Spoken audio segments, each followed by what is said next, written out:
Ang saad sa Ginoo dinhi sa atong unang pagbasa nindot kaayo. Ningon siya diri, kung likayan ninyo ang pagdaog-daog, ang pagtulisok, ug ang daotang pulong, ug pakan-o ninyo ang gigutom, ug hatagan ang mga kabus sa ilang gikinahanglan, musidlak ang inyong kahayag diha sa kangitngit, ug ang inyong kangitngit mahisama sa kahayag sa udton tutok. Nduta na no, musidlak, lingian ang imong tupad, ni sidlak na bang naong ana? Ni sidlak? Kana wa gina magtuman sa sugos Ginoo, wa mo sidlak, wa mo tuman. Kay kon pakanon kuno natong gigutom ana, kani bang gitawag ni nato sa ato dinhing simbahan og works of mercy. Nya kanang magsigig buhat anang works of mercy, kay bawo ba mo pila ka book works of mercy? Hinumdum pa mo? How many works of mercy nga gilatid sa atong simbahan? Oh, tanawa. Mao nang wa mo sidlak inyong naong. Dunay 7 corporal works of mercy, naasay 7 spiritual works of mercy. So 14 na kabuk. Niya ang magtuman ana nga maoy nalangkuban aning saad sa unang pagbasa, mahimo silang musidlak ng ilang kuan. Muna ang mga santos, sama San Vicente Ferrer, nila ni San Roque, nila ni St. Vincent de Paul, St. John Bosco, Mother Teresa of Calcutta, ug uban pa, ang ilag yung highlighted kayong kinabuhi, Bishop Chupilo Kamumot, kana yung works of mercy, ang buhat para sa mga kabos. Kamo, gasigi ba mo himo ana? Wa ano? Kana sugdi na ninyo. Di ba mo sidlak kina imong naong. Nya giingon pag diris Ginoo, tukuro ninyo pagbalik ang guba ninyong mga templo, mga balay, ang inyong mga uma nga gipangilog kay aning panahona nga si propeta Isaías nagmantala sa pulong sa Ginoo, naa sila sa panginahanglan sa restoration silang kinabuhi, kay nangabihag man ni sila, nangabihag ba na ulipon sa mga laing nasod mo, nang naa sila sa pangandoy nga makabalik unta mi sa among mga templo, sa among mga pagampo, sa among lugar. Nya gipasalig dinhi nga inyo nang tukuron, tawgon unya mo mga magtutukod, pero ang requirement lagi works of mercy. Kita karon daghan kay tag panginahanglan, di ba? Daghan kay tag panginahanglan, labi na gining COVID nga mawagtang na unta ni, kining ato rong kagubot, kining kadaot sa ato bang kalikupan, kining atong nature ng atong tubig, di na nato mainom ang tubig gikan sa lawom sa yuta, di na mainom kay tungod contaminated na ang atong hangin, ang atong mga sapa nangaguba na, ang atong dagat, ang mga coral reef nangaguba na, ang atong mga lawas daghan na kay virus, daghan kay tag mga problema karon, no? Nya unsaon man ni pagsulbad? Works of mercy, ang buhat para sa mga kabus o mga nanginahanglan. Pero magpabilin gaditas atong katig-a o kasing-kasing, magpabilin ra gid taning atong pagka-selfish. Wa gyoy works of mercy. Ay works of mercy, wa gyoy restoration. Mao bitaw nga ang atong pangandoy, ang atong gibungat sa atong paghimo sa atong kaning atong salmo responsoryo, sa may atong gitubag ato. Nindot kayo, tudloy ako sa imong dalan o Ginoo, aron magmatinumanon ako diha sa imong atubangan. Kana bang mahimutang obedient diha sa atubangas Ginoo, dili atubangan sa tao. Kaya usahay ragod, obedient lang ta basta naay authority. Atubangan sa tao ba, naay manighawak nato, unsa na diyan? Mabutang inigabot sa pari, kugihan kayo ang mga sakristan. Na igabot sa obispo, karag-karag dayon may mga pari. Kaya na may authority, no? Pero wa na gani diha. Mao na ipagaing nun nga if the cat is away, the mouse will play. Di man gustong ginawa na. Pero karon si Kristo pag-abot na niya kay siya man ang gisaad ni propeta Isaías nga maoy mo restore sa tanan. Pag-abot na niya nasyak na sad ang mga Israelites, labi na gyud ang mga Jewish people. Nasyak sila nganuman. Lain mas Kristo ang iyang gibuhat. Mura magnisupak.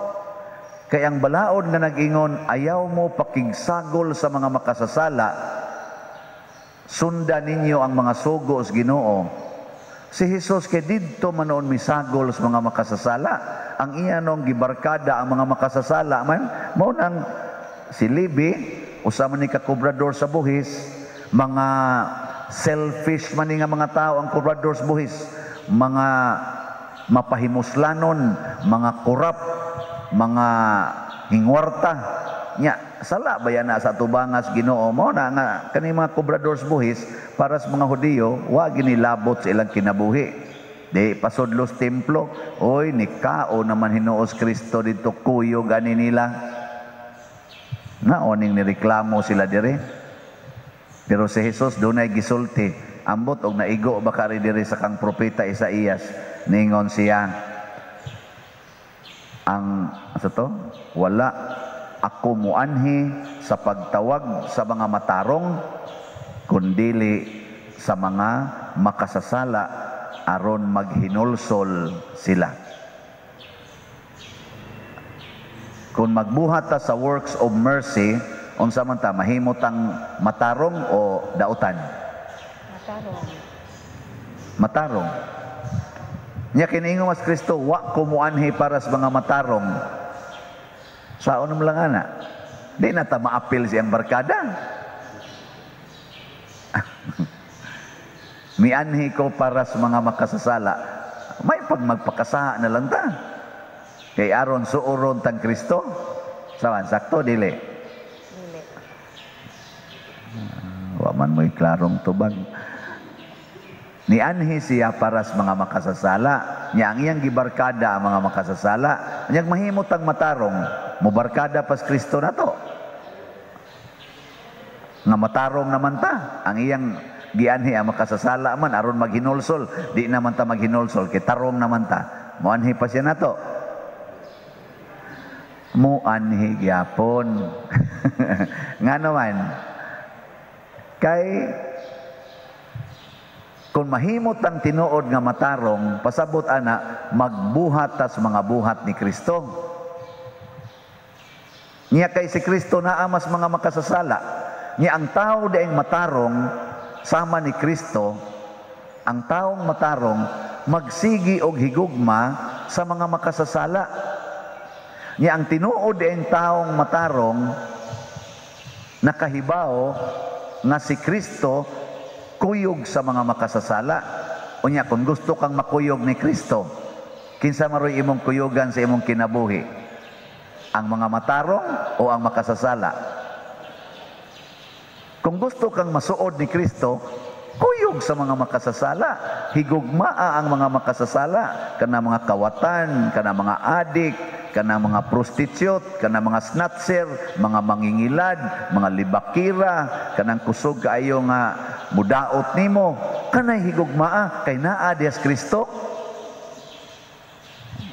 Kana mga mangilugay anang yuta, kanang magsigig pangural anang ilang mga agianan nga di na hinuon ka kaagi, kana mo'y higugmaa, kana mo'y suura. Kanang magsigig kulata nimo, magsigig dagmal nimo, ana, magsigig pangilad nimo, kana mo'y suura. Kay naa dias Kristo, kay mianhi siya para sa mga makasasala. Saman, sakto dili. Uy, tubag. Sakto. O niya, kay sakto man, inyong buhaton, ang sakto. Buhaton. Ingon sa ay na lang pa diroy. Mao bitaw nga ang simbahan, di gyud motugot anang divorce. Nya ang divorce tungod na kay nakasa ang imong spouse, either imong asawa or imong bana, nakasa nya akong buwagan kay nakasa na dakuan imong sayop. Ang Ginoo naa des imong bana or naas imong asawa nga nakasa, kay nianhi siya para sa mga makasasala.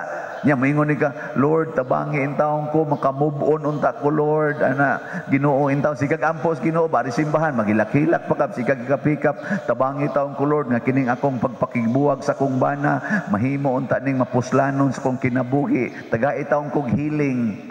Yung Ginoo nga nung nibiya man kas imong bana, nga kami may barkada ron. Di ba? Niani ko siya para sa mga makasasala. Ang iya kong gikuyugan, mga makasasala. Yang anong nibiya mo nung kaditong tuang mas Kristo dito? Oh. Dayon tag-adto sa Simala, adto ta sa mga Lourdes, adto ta sa asa pa ng mga lugar, San Vicente Ferrer, Pitalo, kani dinhi ato San Vicente, wa man kayo ni mailhi, adto sa Bugo, ana, kay tuwa ditong Ginoo, oy sayop na. Ang Ginoo di ay si Kristo, di ay nga tinuod yung presensya ng Kristo, kuyog siya sa mga makasasala, kay maunay tumong sa iyang pag-anhi. Sa ato pa di ay ang works of mercy, para di ay nas mga makasasala, dili sa mga matarong. Ingkaw niya, ang kabus di ay pader, o lagi, ang kabus di ay nga tinud-anay, dili di ng kabus sa material nga butang, kay posible man nga buuta na, ang tinuod gid ang kabus nga gitan-aw ni Kristo, kana yung kabus sa mga espirituhanong butang. Mabitang ningon siya, bulahan kamong mga kabus sa espiritu, mainyo ang gingharian sa langit. Nga naman, kay ang Ginoo di ay moanhaan ang kabus sa espiritu. Kana bang mga tao bitaw nga wagi spirituality? Kana bang mga tao nga murag pulos ra gyud kadaot sa kinabuhi ang ilang gibuhat? Naas bilangguan, di ba ingos Kristo, na bilanggo ko inyo kong giduaw. Di ba no? Ingon siya, wa ko'y balay, inyo kong gipasod sa inyong balay. Iya ko nang gipang-angkon nga mao na iyang presensya. Oh, mao na siya. Nya karon og naaroy adik mo sod sa inyong balay, papahawaon o papuyon? Sige, sige. Og ang imo rong usas imo mga anak, porting tapulana, nya suyo pag yun. Unsa man, higugmaon o kasab-an, yaw-yawan? Ala, bantay mo diya.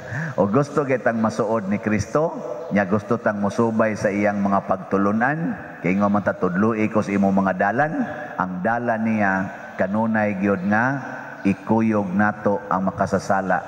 Og mao bitaw ning dunatay kaning 40 ka adlaw nga sige ta og ampo aron ni sa paghinulsol sa mga sala. Kinsa may dunay daghan nga angay hinulsulan ang mga makasasala. Kung manglaba ka ba sa inyong balay? Unsa may imong dadon ngadto sa labhanan? Ang limpyo o ang bulingon? Ang bulingon. Gito ba? Ang bulingon. Ang bulingon. Kung maestra ka, kisa may imong tudluan, ang bright o ang bugo? Ang bugo. Ang mamutudlo kas bright nga mas bright pa man to nimo, karing bugo. Kung ikaw usa ka doktor matud pa ni Hesus, kisa may imong tambalan, ang masakiton o ang maiglawas? Og panday ka, unsa may imong ayohon nga balay, kanang maayo pa nga maayo nga balay o karing gubaon? Mao na siya. Kung ikaw usa ka manluluwas, kinsa may imong luwason, ang kaning hayahay pagkabutang o kadtong galunang sa sala? Ang galunang sa sala. Mao bitanang malipay ta dinhis atong parokya, moingon ta naatay gipamaligya nga mga slots. Kisa may imong tagaan pader, ang pobre o ang dato? And then ang pobre sa unya, dato naman kaayo ng inyong parokya, daghan na kayo nag stained glass. Ana, mao bitaw ninindot na ni atong parokya, basin sa daghan na sang manimbang. Yaw man tay lugar ato dihang parkingan 14 taon ka uyamot. Di ba? Mas may pang parkingan sa sari-sari store kanindot pa. Nya ato man ang tarungonon. Nya wa sa ta dinhi formation center. So sa ato pa kabus kaayo. Nya kini mga butanga formation center o nya mopalit patag additional nga yuta kay wall to wall man ta dinhi sa atong yuta, inig-irog nato, nagi kusina nato diri. Mura sa katong atong opisina sa una ba di ana nga maglisod ang pari og sod kay magkasikit man og ang sekretary kay gamay man kayo mura ra magsag sumaya. Dito anang bago na tong opisina, bisan pag muso dito treasurer uban pa IT na to dito. Kuan tanan.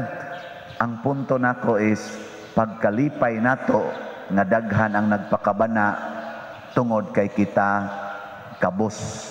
Apan buutan man ta. Dili oy kadaghan din buangon.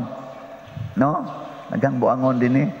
Pero ang simbahan na ato karong gitabangan mao kini ang lugar diin atong umulon ang mga tao nga moalagad para mobuhat sa works of mercy.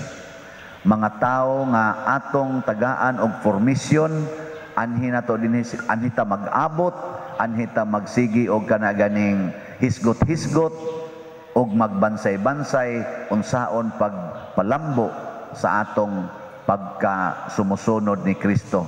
Mao nang nanginahanglan tag mga facilities dinis atong simbahan ug mao nay tumong anang atong gipamaligya nga hope and opportunities. Hope for conversion for sinners gikan ining atong parokya og opportunity to serve more. Maka alagad pata. Nabitaroy ning text nako nga touching sa gayo ba ing siya Father makapalit na gitingali mi ani akong mama ug ako pulos man mi pobre pero nakadesisyon mi nga aning 40 ka adlaw di na mi mo snacks sila kunong duha ba unya di na mi mo sakay padung adto sa Tianggihan maglakaw naming duha nya amo nang tigomon hinaot kay nig Easter Sunday makaabot untag 2,000 kuno ang ilang duha.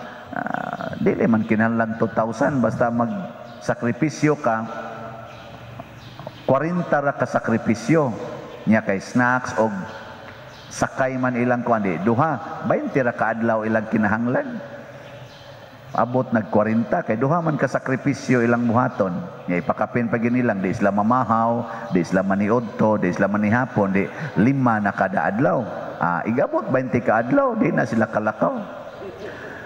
Ang sa paglakaw pa nimo ana wa na kay kaon wa na kay kwarta ilang ihatag dinhi aron makapalit sila og slot sa hope and opportunity.